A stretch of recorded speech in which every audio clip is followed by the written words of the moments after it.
Bonjour, donc je suis le docteur Anne-Laurence Demoux, je suis rhumatologue de formation.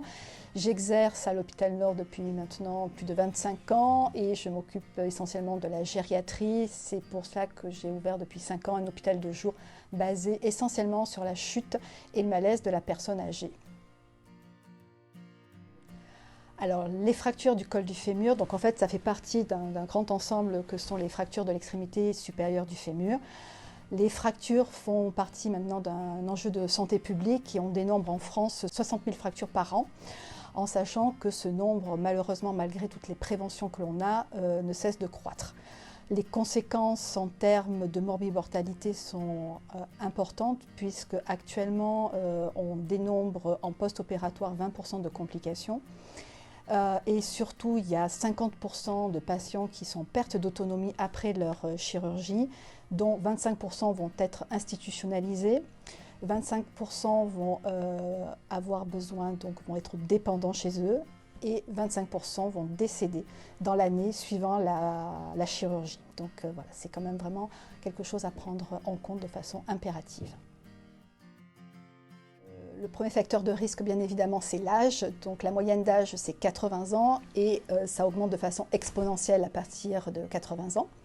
Le deuxième facteur, c'est le sexe. On a 3 femmes pour un homme. Le troisième, c'est les facteurs de risque de l'ostéoporose. Donc parmi eux, on a donc, la prise de corticothérapie, les ménopauses précoces. Donc on en a pas mal que l'on connaît par rapport à cette pathologie. Après, ce sont tous les facteurs de risque de chute, les troubles morphologiques, les accidents vasculaires cérébraux, la iatrogénie qui rentre dans ce cadre-là. Après, on a les antécédents de chute chez nos patients, donc savoir s'ils ont chuté dans l'année précédente. Donc ça aussi, c'est important à retrouver à l'interrogatoire. Et après, on a ce qui est important aussi, c'est l'alimentation, la dénutrition et la carence en calcium, vitamine D. Alors, concernant les conséquences de l'ostéoporose, ce qu'il faut savoir, c'est que l'ostéoporose, c'est une maladie qui ne fait pas mal, qui est silencieuse, qui évolue vraiment à bas bruit. Là où ça commence à devenir un peu compliqué, c'est lorsqu'elle se révèle sous forme de fractures. Donc on a parlé des fractures du col, mais on a aussi les fractures vertébrales qui sont importantes à dépister et à traiter, qui peuvent être très douloureuses et entraîner une altération de la qualité de vie chez nos patients avec des kyphoses, des troubles digestifs et ou respiratoires. Les autres conséquences, donc on a les fractures du bassin, donc avec des troubles de la marche, donc une dépendance qui en résulte, les fractures humérales et du tibia et les fractures des côtes. Donc ça sont les conséquences de l'ostéoporose avec les conséquences secondaires qui entraînent, comme on disait, les douleurs et l'altération de la qualité de vie. Qui ça concerne? On a vu, c'est essentiellement la personne âgée, après 80 ans et surtout les femmes. La principale, c'est la iatrogénie. Chez la personne âgée, on voit qu'elles ont énormément de traitements. Les classes les plus nocives sont les hypnotiques, les benzodiazépines et les antihypertenseurs qui engendrent des hypotensions orthostatiques et donc qui sont favorisant les chutes chez les personnes âgées. Donc on a la iatrogénie, on a tous les troubles neurologiques, les accidents vasculaires cérébraux avec les hémiplégies, les maladies de Parkinson. Donc ça aussi sont pourvoyeuses de chutes et donc de fractures.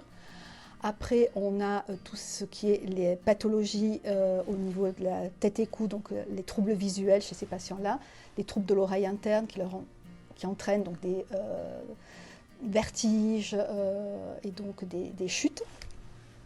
Après, au niveau orthopédique, on a les gonarthroses, les coxarthroses qui entraînent des troubles de la marche et donc des chutes. Et aussi, tout ce qui est troubles statiques au niveau des pieds sont aussi importants à prendre en charge avec le chausson qui est souvent inadapté chez les personnes âgées qui marchent toujours en claquettes. Et bien sûr, pour terminer, les troubles alimentaires avec la dénutrition. Ce projet, donc, comme je vous l'ai dit tout à l'heure en introduction, je fais partie de l'ancienne génération, donc on a vu naître beaucoup de choses, dont le protecteur de hanche, qui à mon sens aussi était quelque chose de très bien. Donc à côté des médicaments, bien sûr, il ne faut pas oublier tout ce qui est médicamenteux. On a des petits moyens qui peuvent être accessibles à tous les patients et qui entraînent une amélioration. Donc les protecteurs de hanche étaient une innovation à mon sens il y a une vingtaine d'années. Et là du coup cette ceinture, c'est une idée très originale, innovante. Donc c'est toujours très intéressant en tant que clinicien de participer à un projet et de voir un petit peu l'évolution, puisque nous on est sur le terrain et on arrive à voir ce qui est bénéfique pour nos patients. Donc c'est la raison pour laquelle j'ai grand plaisir de participer à ce projet.